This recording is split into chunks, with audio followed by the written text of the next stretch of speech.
আপনাদের হয়তো শুনলে ভালো লাগবে যে আজকে কিছু বিশেষ আয়োজন রয়েছে আপনাদের জন্য। কিছু মুহূর্ত তৈরি হবে এখানে, কিছু আনন্দঘন মুহূর্ত তৈরি হবে, যা সাক্ষী হব আমরা সকলেই। দেখুন, আমরা পুলিশের লোকেরা হয়তো সবসময় ঠিক সোশ্যালাইজ করতে পারি না। জীবনের যুদ্ধটা করতে করতে, আমাদের ডিপার্টমেন্টের কাজটা করতে করতে মাঝে মধ্যে কোথাও একটা হয়তো মনে হয় যে আমরা ঠিক সোশ্যালাইজ করতে পারছি না, কিন্তু আজকে আমরা করব। আজকে আমরা কিছু কথা শুনবো অনুজ চ্যাটার্জির কথা।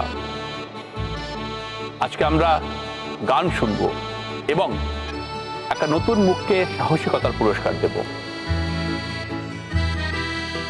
হ্যাঁ, কে সেই নতুন মুখ সেটা এখনই বলছি না, একটু বিশ্বাস থাক আপনাদের জন্য।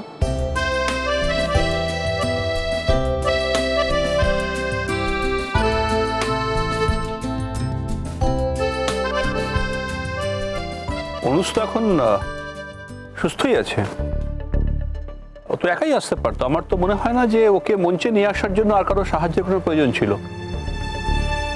I am so sorry sir, আমি জানি এই মঞ্চটা আমার জন্য নয়, কিন্তু কি বলুন তো, অনুজ তো আমার উপর ভরসা করে, মানে আমি তোর বেটার হাফ ওয়াইফ। তো অনুজ যখন আমাকে বললো ওর সঙ্গে মঞ্চে আসতে, তোর ইচ্ছের মর্যাদা রাখতে আমি ওর সঙ্গেই মঞ্চে এসেছি। So excuse me. ওকে, হ্যাঁ, যে অনুজ যদি চায় তাহলে কিছু বলার নেই। তো অনুজ, তুমি তোমার স্যারের উপর ভরসা রাখতে পারলে না? না স্যার, আসলে বিষয়টা এরকম নয়। এই অপারেশনটার পরে একটা ট্রমার মধ্যে দিয়ে তো আমি যাচ্ছিলাম, তো সেই সময় শিরিনা আমাকে খুবই হেল্প করছে ট্রমা থেকে বার করতে। একটা মানসিক জোরের প্রয়োজন হচ্ছে, তো শিরিনা আমাকে এই মানসিক জোরটা দিচ্ছে। আর তাছাড়া যখন বিশেষ করে আমি অনেক লোকের মাঝখানে উপস্থিত হচ্ছি, তখন আমার ওকে খুব প্রয়োজন হয়ে পড়ছে, তাই আর কিছু না। ওকে ওকে, বসুন, বসুন।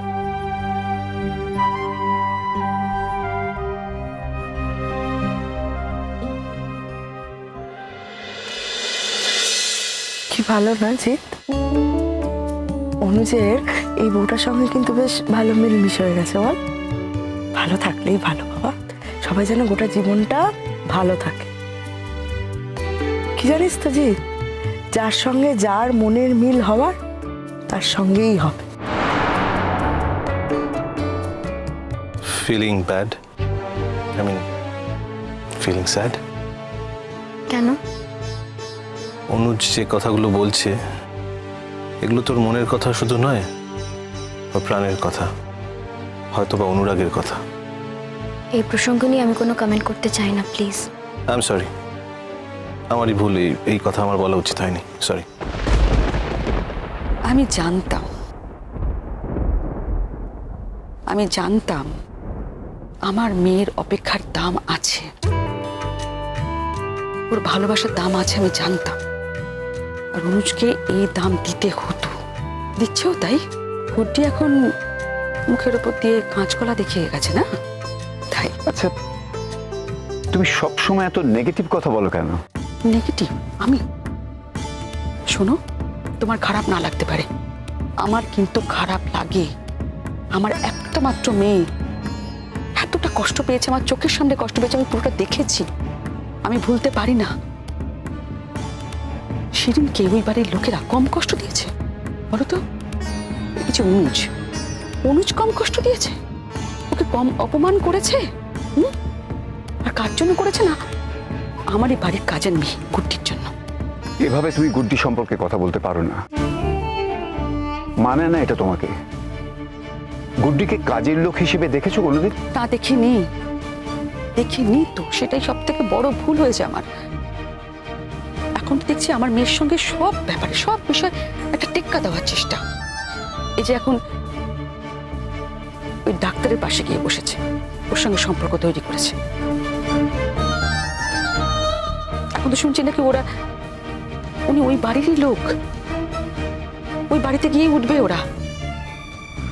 আমার মেয়েটাকে শান্তিতে থাকতেই দেবে না, থাকতেই দেবে না। কেন? তোমার মেয়ে তো চলে যাচ্ছে। তো কি হয়েছে, সম্পর্কটা তো তৈরি হয়ে গেল। আর এই সম্পর্কটা শিরিন চায়নি, কোনোদিনও চায়নি। এরকম একটা সম্পর্ক কি করে তৈরি হয় বলো তো? একই বাড়িতে গুড্ডি আর শিরিন তুই যা, আমি তো ভাবতেই পারছি না, কিছুতেই ভাবতে পারছি না। দেখো এখানে এসেছে তো, এখানকার কাউকে তো চিনতে পারছে না, ডাক্তারের পাশে বসে আছে না, সব সময় দেখেছি একটা সব কিছুতে চিরদিন একটা বড় গাছে নৌকো পাতার চেষ্টা। এখানে এলে তোমরা অপমান করবে, এখানে আসেনি তাও কথা শোনাচ্ছ। আচ্ছা মেয়েটা যায় কোথায়? আচ্ছা তোমার তো দরদ কিসের, এত কিসের দরদ তোমার? তোমার মেয়ের তো কম ক্ষতি করেনি গুড্ডি, তোমার জামাইকে তো মনে মনে প্রায় বন্দি করে রেখে দিয়েছিল। এখন একটা সম্পর্ক তৈরি হয়েছে, নতুন করে ডাক্তারের সঙ্গে একটা বিয়ের কথা চলছে, তাই তোমার জামাই আমার মেয়েকে মাথায় তুলে রাখছে। আমি সবটা বুঝি, নয়তো আগে কি করেছে সেটা তুমিও দেখেছো, আমিও তো দেখেছি না। চুপ করবে? অনুষ্ঠান হচ্ছে, কথাগুলো শুনতে দাও।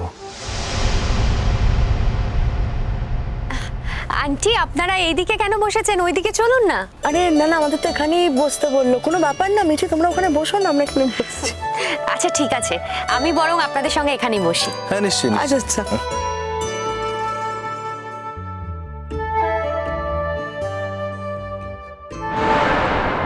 গুড্ডি, কংগ্রাচুলেশনস। কিসের জন্য? দুটো কারণ, একটা হলো আজকের দিনের জন্য, আর দ্বিতীয় কারণ হলো যে এত বড় একটা সিদ্ধান্তকে যে তুমি মেনে নিয়েছো। আমি সবসময় তোমার সাথে আছি গুড্ডি, সবসময়। তাছাড়া এখন তো পরের লোক বাইরের লোক এইসব বলে আর অস্বীকার করতে পারবে না। এখন তো সারা জীবনের জন্য পাকাপাকি ভাবে একটা সম্পর্ক তৈরি হয়ে গেছে। কি যুধাজি? হ্যাঁ ও বৌদি, আমরা সত্যি খুব খুব খুশি। মানে আমরা এতদিন জানতাম আমাদের কেউ নেই, কিন্তু এখন যখন জেনেছি যে আমাদের একটা গোটা পরিবার আমাদের জন্য রয়েছে, এটা জেনে সত্যি খুব ভালো লাগছে আমাদের। লেডিজ এন্ড জেন্টলম্যান, এই মুহূর্তে মঞ্চ আলো করে বসে আছেন একজন অসামান্য অফিসার, নাম অনুজ চ্যাটার্জি, যার জন্য একটা ইন্টারন্যাশনাল গ্যাংকে আমরা অ্যারেস্ট করতে সক্ষম হয়েছি। যেভাবে অনুজ বিপদের মধ্যে মাথা ঠান্ডা রেখেছে, একটা স্টিলি নার্ভ রেখে পুরোটা মোকাবিলা করেছে, নিজের স্পাইনাল কর্ডকে সোজা রেখে লড়াই করেছে, সেটা জাস্ট আনপ্যারালড। এই অসামান্য কৃতিত্বের জন্য পুরো ডিপার্টমেন্ট, পুরো সোসাইটি আজকে অনুজকে স্যালুট করছে।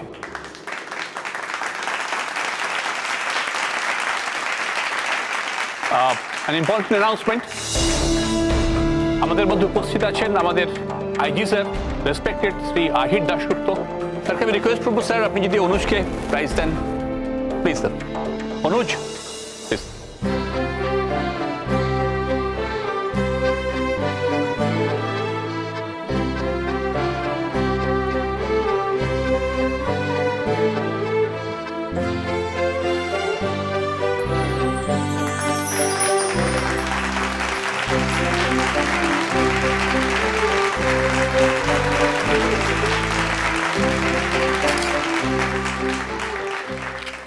আমি এবার আইজি স্যারকে রিকোয়েস্ট করবো কিছু বলার জন্য। স্যার